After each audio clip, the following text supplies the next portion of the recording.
Hey everyone. How you guys doing? All right. Today, I'll talk just a little bit about getting everyone, first thing to remember how to speak English. I'll talk a little bit about getting everyone into WebAssign, then talk about information about physics itself, and then we'll probably end on some brief review on just the unit conversion type stuff that you're going to be doing for the entire class, and then we'll talk just a tiny bit about what we're doing next week, and then it'll be the weekend. So, any questions about anything at all before we begin today?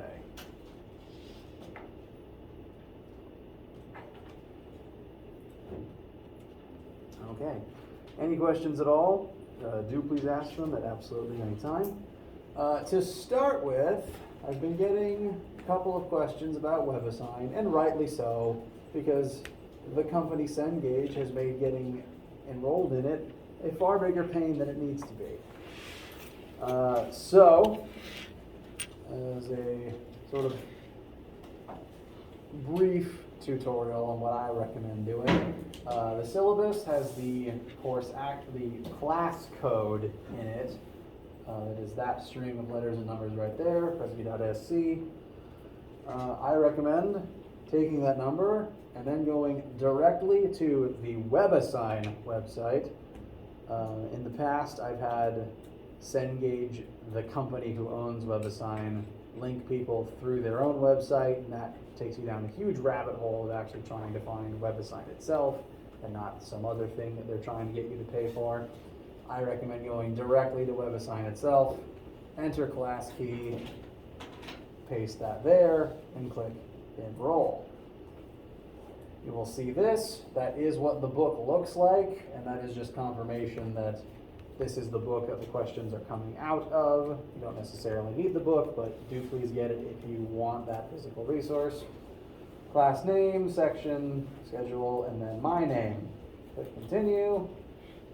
And then from here, if you already made your account or have one from a previous class, for whatever reason, you can sign in. If you haven't, you can create an account here.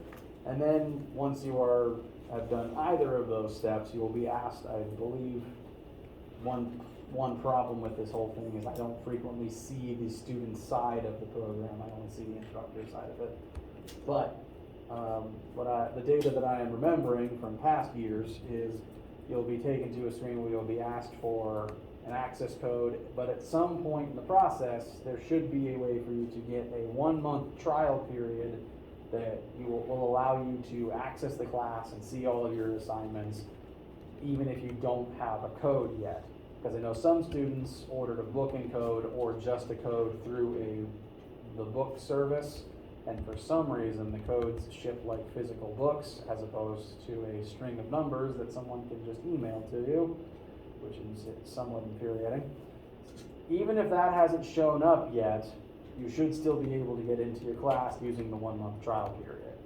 So the main issue shouldn't be, I don't have the code yet. The main issue is just making sure it shows up before a month from now. So with that, everyone should be able to get in and start looking at the assignments when I post them.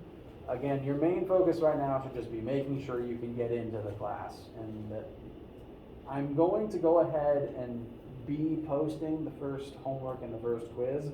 That doesn't mean you need to do them yet. I'm putting it up largely so that you can see them when they're there, so that you know you're in the right place, and so that I don't forget to post them later. Because if you've been in science long, you've probably realized most scientists are eccentric and forgetful. I'm no exception. So, main thing to worry about right now, getting into the WebAssign classroom, and the assignments will be posted there, but they won't be due until probably September 8th. We're going to average about 1 assignment per week. So the first assignment I'm putting up will be for what we learn next week, and then it'll be due this day. So nothing you have to worry about doing just yet. Cool? As a general rule, I tend to try to make assignments due partway through a week so that The usual schedule that I like is we spend 1 week learning material, you work on the homework and the quiz over the weekend, Monday rolls around, you can ask questions in class, and then the earliest I would make it due is Monday night, like at midnight as Monday becomes Tuesday. I like having that class day where students can ask questions. Occasionally, if something's taking longer than I anticipated, I also tend to push homework assignments back. As a personal rule, I will never make an assignment due earlier than I originally said. I will only ever make things due later. I err on the side of making things easier for you guys. So, get in the classroom. There will be assignments when you get there, but they are not due yet. You don't have to worry about them yet. I do recommend looking at homeworks ahead of time so that you know what you need to be on the lookout for. Don't open the quiz until you're ready though, which means probably don't open the quiz until this Monday, I would recommend. Does anyone have any other specific or outstanding issues getting into WebAssign yet? I encourage you to keep emailing me if you encounter more problems during that process. Additionally,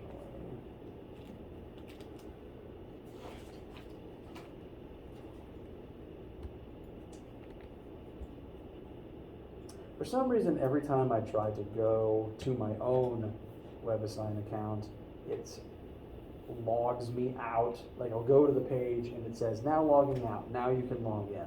I don't like that. I have very frequently had to yell at Cengage for dumb things like that.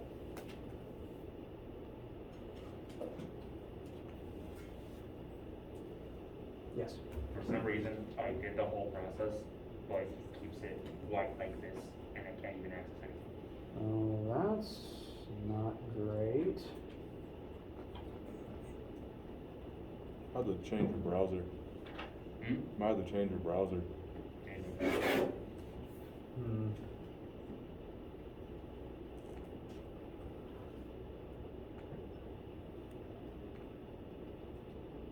Yeah, I myself use Firefox, but that might be more about your machine than, or what you have like as a browser add-on than the actual browser itself. We have 47 students in at the moment, which each lecture has about 2 students. No, it's lab has 18 students in it, 2 times 4. So we're still waiting on some people to get access, I think.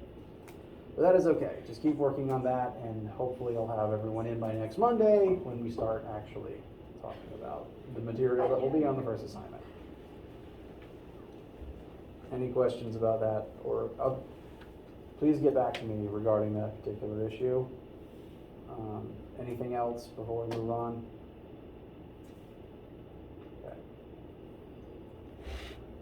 It does at times feel like WebAssign is a snake that needs to be repeatedly punched until it behaves, but it does behave after a while, and it is the tool that the department that does what the department needs. So, let's talk now about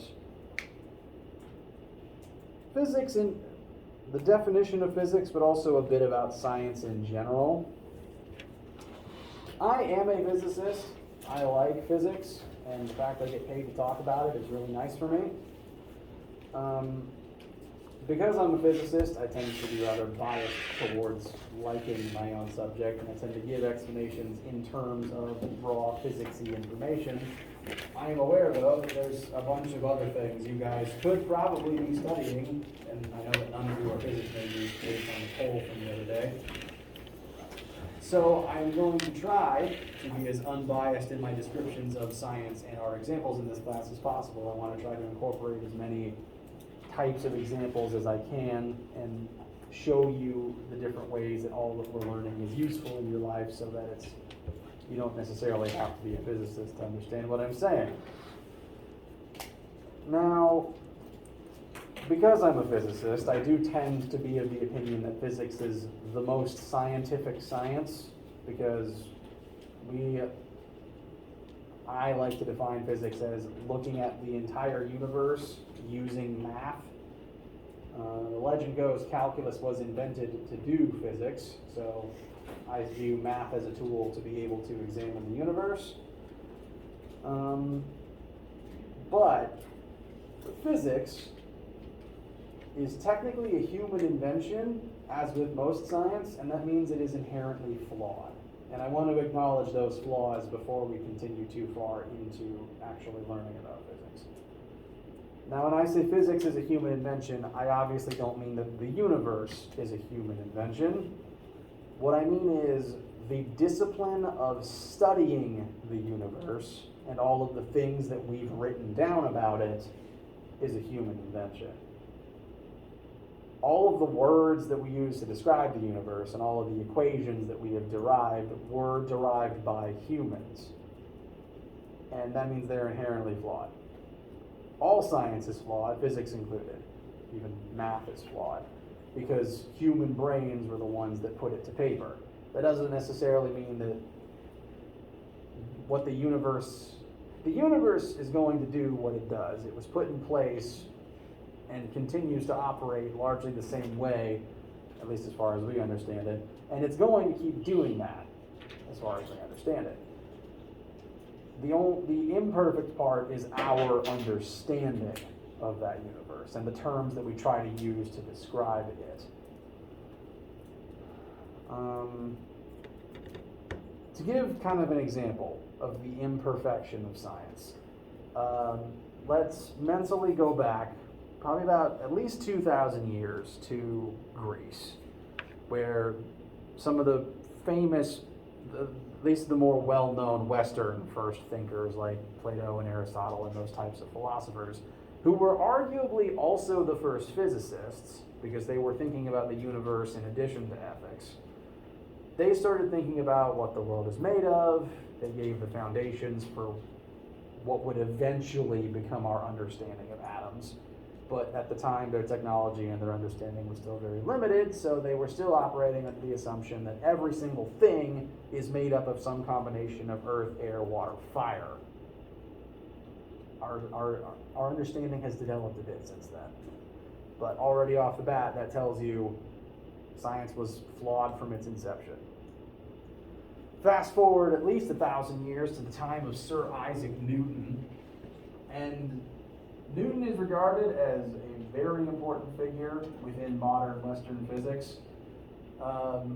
Most argue that his work sort of established what physics as a modern studied science is. There's a reason that in this class we're going to start with largely Newtonian mechanics, like forces and basic 2D motion, because Newton's equations on them became basically the ones that everyone uses to this day. This is arguably the most famous one, which I hope you've all seen or at least spoken out loud before. And these equations became very important because we were able to use them to describe the motion of basically everything, including all of the planets in our solar system. Using this formula and several other related ones that Newton came up with, like the gravitation formula, every single planet in the solar system, we were able to track where it's been, where it is now, and predict accurately where it's going next. So, without physics, there'd be no astronomy. However, there's one planet that Newton's math straight up would not work to predict. Of the 8 to 9, depending on your definition of planet, guess which one that was? Earth? Not Earth, although it's kind of hard to predict the motion of the thing that you're standing on. Earth, we have a pretty good handle on. Think closer to the sun. The first one, Mercury. Mercury has been a problem child since the very beginning, besides the fact that it's moving way too fast and is a giant flaming ball of death. Don't go there. It is incredibly fast, and yet it keeps slowing down, at least based on our research and our charts of it. It looks like, from our perception, that it is continuously getting slower and slower, and Newton's math has no explanation for that. It just doesn't work for it. It's broken. But scientists didn't want to admit that they and Newton could have been wrong. This is the type of thing that happens when scientists are unwilling to admit that they could have made mistakes. They decided, no, Newton is perfect, and I'm gonna make it work. So a bunch of people did a bunch of math, and they came up with an answer that this formula would explain Mercury's orbit if there was a secret mystery planet on the other side of the sun at a certain distance and of a certain mass affecting its orbit, and it conveniently would always be on the other side of the sun than the Earth.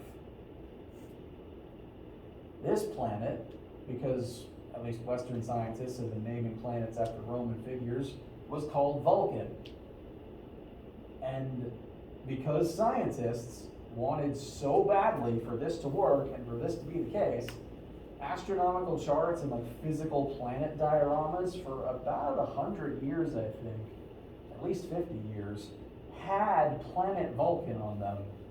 Children's toys had planet Vulcan. We eventually developed telescopes and satellites sophisticated enough to actually send to the other side of the sun, and guess what wasn't there? No planet Vulcan, no Spock. The creator of Star Trek did reference this when he created Planet Vulcan in his series. So, that definitively proved that this didn't work to explain Mercury. It is inherently imperfect. Cut to about 100 or so years after that final crushing revelation, when this man came along, who again you all should have heard of. Einstein is sort of the modern, within the last century, equivalent to Newton in that he redefined the way that we think about things. He famously came up with this equation, which is like the mascot for all of his work, which is largely to do with spatial relativity and the bending of space-time. And thanks to his work, we now know that the reason Mercury's orbit is so scientifically weird is because the sun is bending space and time, and Mercury is so far trapped within its gravity well that it is literally slowing down because time is beginning to slow down at that point in its orbit. The sun is bending space and time. You're never going to have to do any math for that.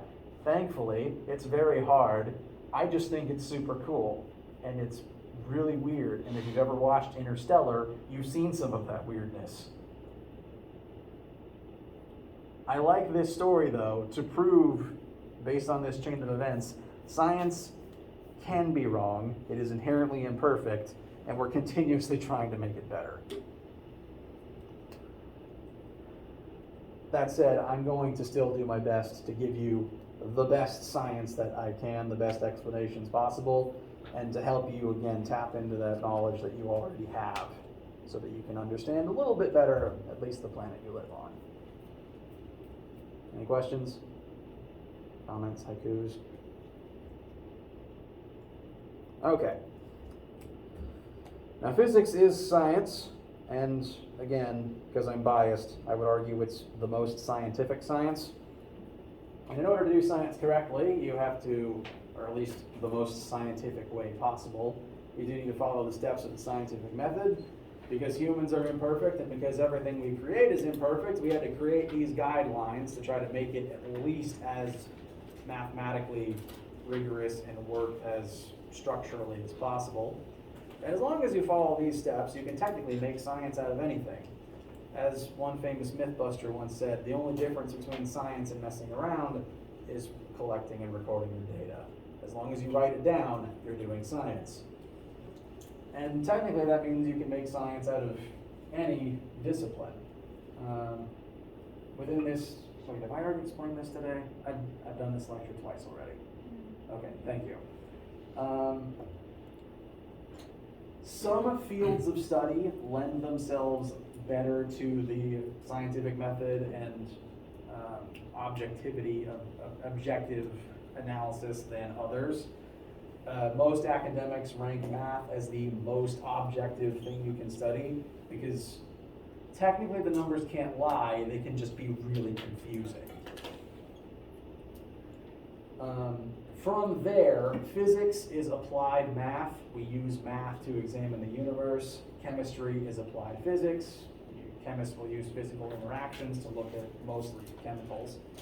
Biology is applied chemistry. Most of the things that go on inside of organic creatures has its roots in chemistry. I've had psych spelled wrong up here all day. Wow. There we go. Psychology is applied biology because you're examining all of the things that chemistry does in your brain to then do to your personality and memories and being.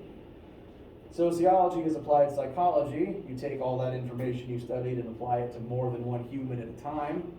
And then things get kind of fuzzy and you eventually end up with art as the most subjective thing you can study. But again, if you follow the steps right, you can make science out of all of this. And if you do the steps wrong, then you can make not science out of all of this. Now, you should have seen all of these before, so I'm hoping this is review. But in order to do science, the first thing you have to do is see something happen and then ask a question about why it happened. Why did that happen? Honest question. Why did it fall?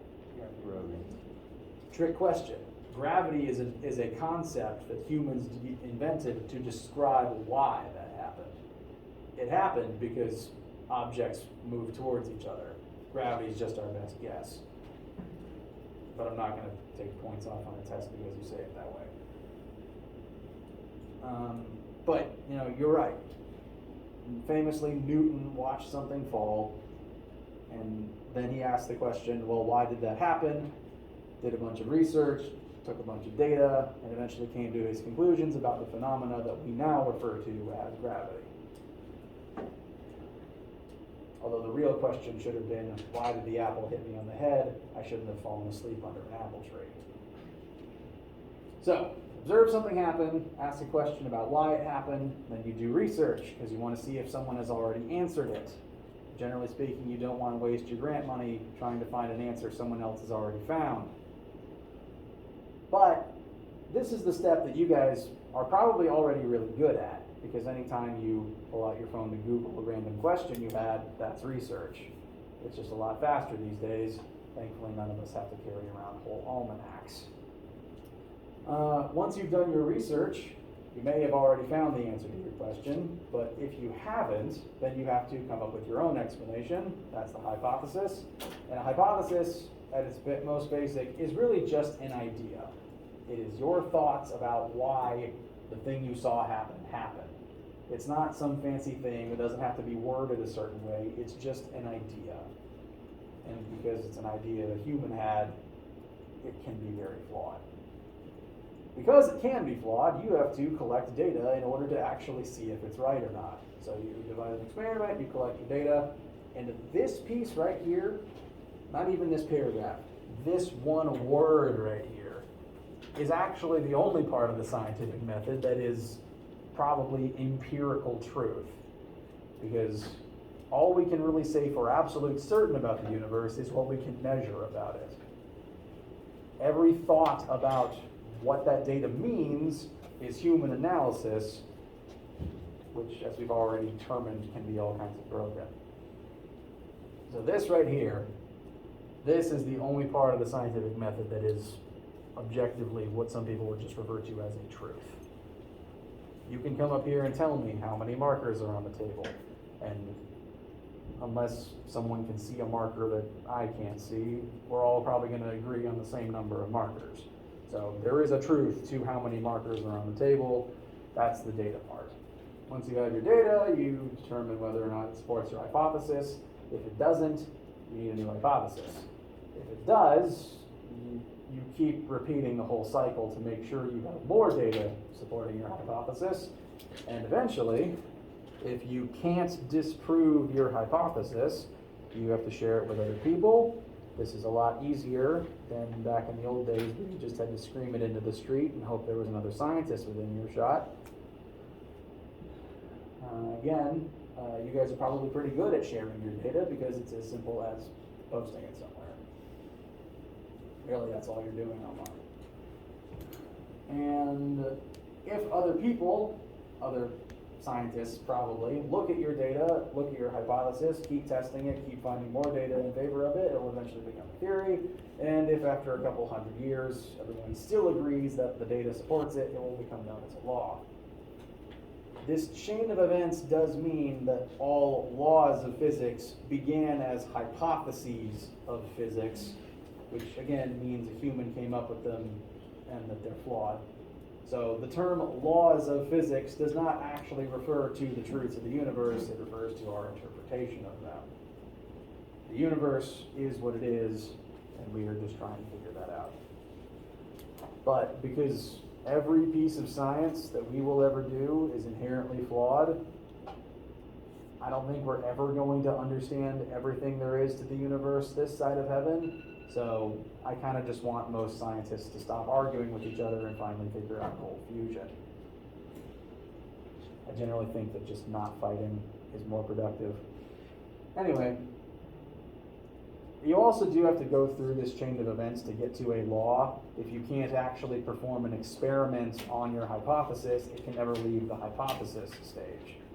So to complete this whole chain, your question or your chain of events still has to include an experiment you can actually perform and data you can actually collect. In reference to that, there are broadly considered to be, most scientific things you can do can be ranked into one of two categories. Operational science is the most scientific science. This is the type of science where you can follow the scientific theory all the way through to completion because you asked a question and are collecting data for every single part of the experiment. Say, for example, you set up an experiment where you're going to launch a rocket, and you ask yourself, I know the rocket is here, where will it end up based on how I built it, how much rocket fuel was loaded into it, etc. You can collect data for its initial position, where it goes while it's flying, and then eventually where it crashes. You can collect data for every part of that, which means you can draw conclusions specifically about every single piece of that experiment and write your hypotheses and theories accordingly. We tend to want to try to do operational sciences. We want as much data as possible. But on the other hand, if you are asking a question where you can't know the original conditions of your test subject, that is technically called a historical science. I mentioned the markers a second ago. We can count how many there are, but that doesn't tell us how long they've been there, if there's always been that many, or where they came from. We can ask those questions, but there's no way we can measure those things, and there's nothing we can do to them now that will prove anything about where they were in the past. We can only really measure, if I do this, where will it go in the future? So historical sciences tend to ask questions that you actually can't measure experimentally, at least not in their entirety. I personally rank meteorology as at least somewhat a historical science because you're trying to predict the weather based on data about the past that you may or may not actually know for certain, because there's no way to measure everything the atmosphere is doing. And at least in my opinion, that's probably why the weather people are usually wrong. So at least in this class, we're going to try to do as much operational science as possible, ask you good questions, collect enough data to be able to make our conclusions. I've been word vomiting a lot already. It's approximately 12:30. Any questions about anything we've done so far? Okay. Now is a good time for a quick break. I'm thirsty. Imagine you guys might need some water or the restroom or what have you. So we'll reconvene in a couple of minutes.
Got any questions before we continue today? Okay. So, has anyone not used the metric system before? Okay, good. Most science is going to use the metric system.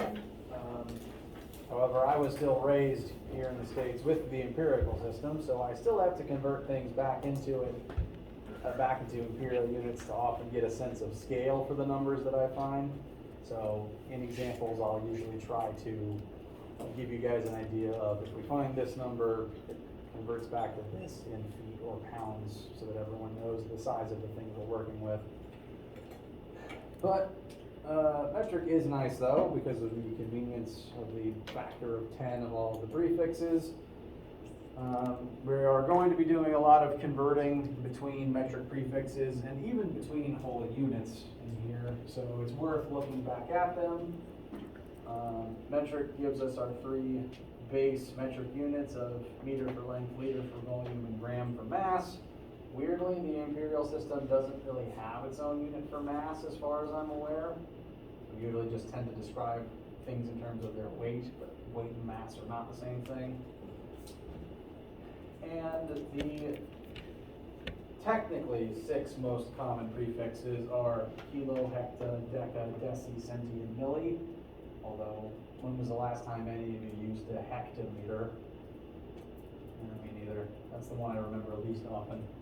So kilo, centi, and milli are going to show up the most often. Others do exist though. Mega and giga show up periodically, as does micro and nano will show up a decent amount in your physics career here. I believe 1 attosecond is the smallest unit of time that we've measured. I don't necessarily have documentation of that though. And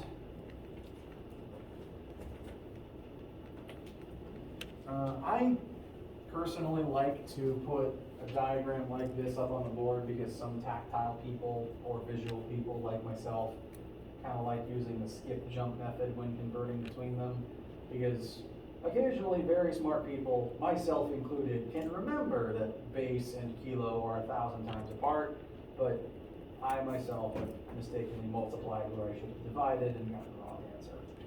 So, as very, very quick review, what's 10 meters in kilograms?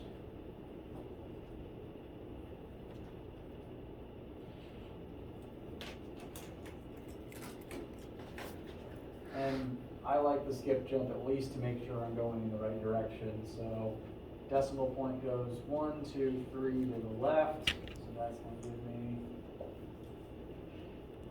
0.01 kilograms. Whoops. I go ahead and apologize that my handwriting is completely atrocious. So if something is illegible, please tell me and I will write it again.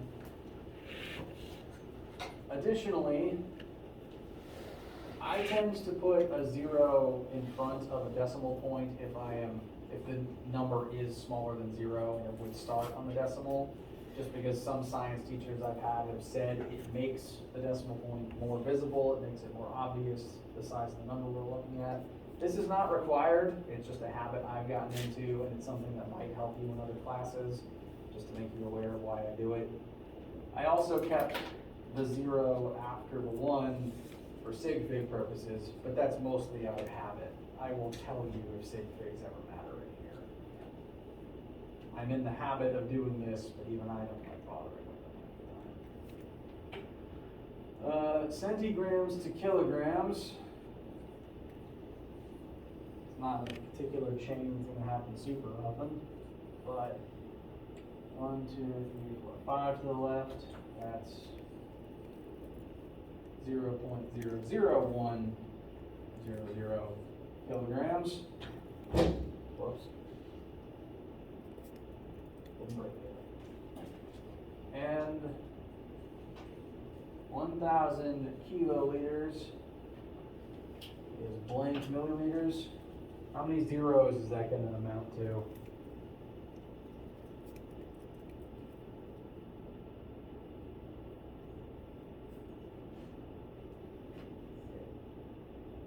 well, we're gonna add 6, so a total of 9, yes. It's gonna be 1 billion milliliters.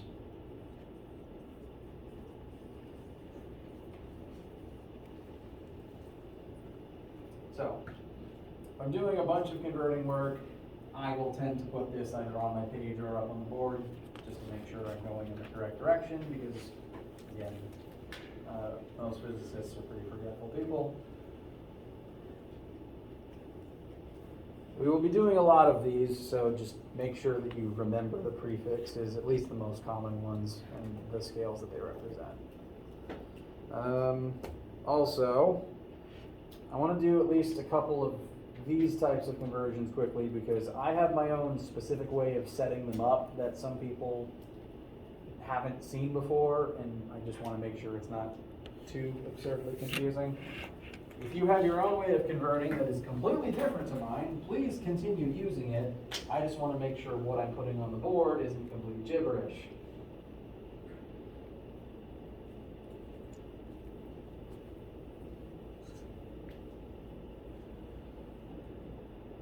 So,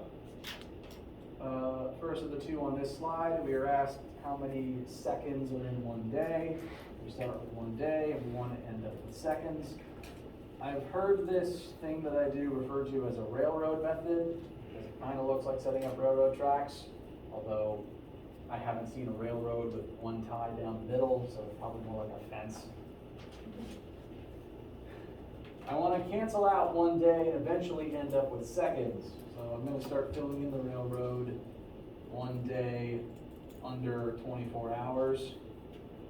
What I'm doing here is essentially multiplying by 1 in a convoluted kind of way, because all conversion factors, when written like this, one thing equals one other thing, and those are the only variables on each side. We can use algebra to redefine that as 24 hours over 1 day equals numeral 1. You just divide both sides by 1 day, and that proves this fraction is equal to 1, which means I can legally multiply anything I want by that fraction, and I have not changed its value, just units. So I take that fraction, set it up here on the railroad, and 1 day times 24 hours over 1 day cancels out the days. That's only told us 24 hours though, which we pretty much already knew. So to continue, 1 hour, 60 minutes, and then 1 minute, 60 seconds.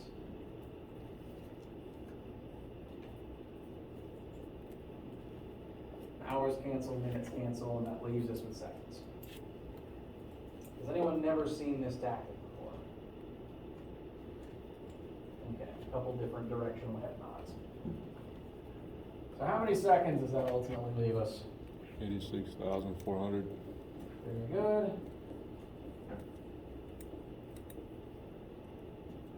That number will probably show up a few times in the life of this class, although a similar number that I actually do have memorized is seconds in 1 hour.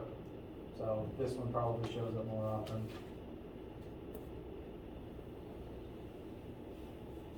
And I briefly want to look at the second one on this paragraph, because there's a hiccup in it that will come up repeatedly that I want to go ahead and acknowledge. We have a rectangular building lot. We know the sides of the rectangle. What's 1.00 times 10 to the second in terms of normal standard notation? Very good, 100. So scientific notation will show up, be able to convert back and forth between it. What's the 1.50 times 10 to the second? Very good. So those are both in terms of feet. We ultimately want to know the area of this lot in meters squared. There's 2 ways to do that, and they both get you where you want to go. We could convert both of the feet into meters and then multiply them together, or we could find feet squared and convert it to meters squared. You have to do one of these 2 things. I would argue this is the more straightforward way, or the way that requires the least thinking, if not, probably more paperwork, but less thinking. I'm gonna go the other way though, because it's the more thinking part that I wanna make sure doesn't trip anyone up.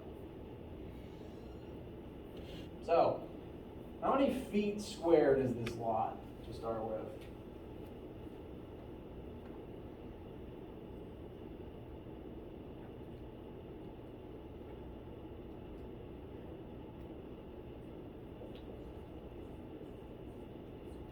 Okay. Step one of being a teacher is learn what to do when the room doesn't want to talk. That's fine. So, 100 times 1,500, 100 times 150 is 15,000 feet squared. We want meters squared. We are told 1 meter is 3.3 feet. So we put in our conversion. That's going to cancel the feet, and then we're done, right? No. Feet squared is feet times feet. So all this would give us is feet meters, which I don't think anyone wants. So the hiccup that I mentioned is just make sure to do that step twice. And that'll leave you meter squared. I bring this up because next week we're going to be talking about vectors and the 3 measurements of movement and direction in 2-dimensional space. Of those includes acceleration, the most common metric unit of which is meters per second squared. So, since a very common unit has a squared, and we will be converting it into and out of metric, keep that in mind. And keep this type of hiccup in mind anytime you're converting something with a square or higher in it. Cool. Okay, that is all the foundational stuff that I had scheduled for this week. Next week, we, again, are going to begin looking at 2-dimensional space and movement within it, moving towards talking about force and Newton's laws in 2-dimensional space. And so our quest on actual physics and word problems will begin. Your only homework for right now is making sure you can access WebAssign. More learning and word problems will begin next week. There is, again, no lab this week, so please don't come to the lab room at 1:30. There will be nothing there except other confused people. Lab times will begin next week, not for a normal lab, but instead for a different thing that we have to do first. But do come to lab starting next week. And have a good weekend. I tend to keep talking as people are leaving. That doesn't mean you can't leave. I'm just paid to talk, so I keep doing it. Stay hydrated, drive safe, all that good stuff.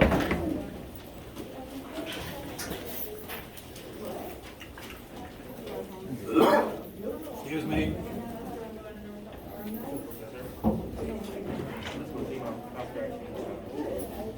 Okay, yeah. So it says temporary access. You can get in without having your code yet. Click that. It works. Okay. So far. While that is loading, I'm going to turn my